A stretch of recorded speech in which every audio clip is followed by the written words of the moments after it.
The Ministry of Education and Youth has mandated the wearing of masks in schools until further advised.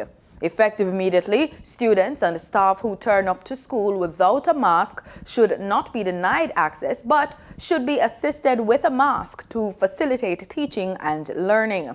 In a bulletin on Thursday, May 19, the ministry said that the mask mandate is in response to the rise in the coronavirus infection rate. School administrators have been reporting an increase in suspected and confirmed COVID-19 cases among staff and students. During the month of May, when we looked at the first week in May, 138 suspected or confirmed cases came to our attention.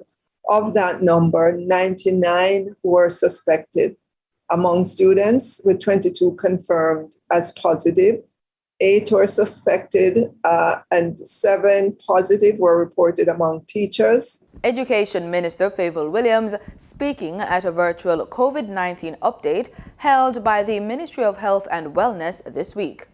In the bulletin, the ministry says this is to provide for the continuation of learning and sanitization of classrooms and buildings, observation of quarantine standards, as well as for affected persons to be tested and treated accordingly.